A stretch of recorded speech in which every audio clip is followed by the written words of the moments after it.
When people talk about The Empire Strikes Back, one scene always rises above the rest: the lightsaber duel between Darth Vader and Luke Skywalker. It's legendary, a visually stunning battle filled with emotional weight, high stakes, and one of the most iconic twists in film history. But most fans see it at face value. They see a young hero confronting the Dark Lord. They see Vader overpowering Luke, revealing a terrible truth and trying to bring him to the dark side. What they don't see is the deeper strategy. Because Vader wasn't trying to defeat Luke, he was trying to turn him, and the entire duel was designed for that one purpose. Let's rewind and look at what's really happening. By the time Luke walks into Cloud City, he's not ready. Yoda warned him, Obi-Wan warned him, but Luke's emotions, especially his fear for Han and Leia, drove him to rush into battle, and that's exactly what Vader wanted. This wasn't a surprise encounter. This was a setup.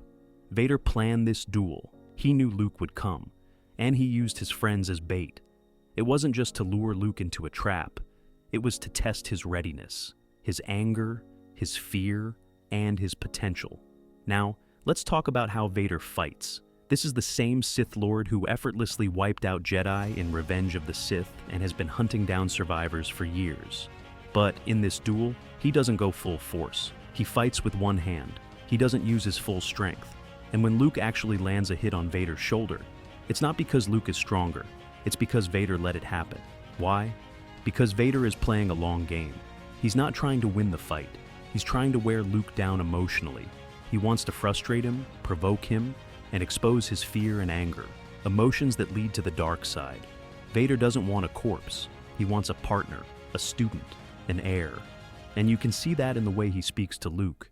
He isn't mocking him. He isn't shouting. He's calm, calculated, like a father testing his son.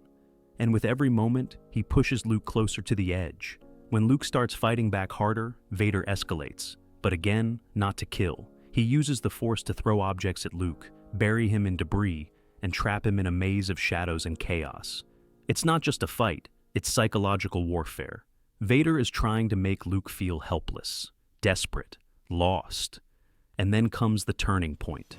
Vader corners Luke. He overpowers him. He cuts off his hand, a symbolic move that echoes Anakin's own loss in Attack of the Clones. He doesn't do it to end Luke's life. He does it to end Luke's resistance, to break him completely. And then, in Luke's most vulnerable moment, Vader delivers the truth. Number, I am your father. It's more than a plot twist. It's a calculated strike against Luke's identity. Everything Luke thought he knew about the Jedi, his father, his destiny, shatters in that moment. He's not just wounded physically, he's shattered emotionally. And then Vader makes the offer.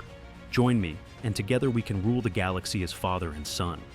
That line, that's the real endgame. Vader never wanted to destroy Luke.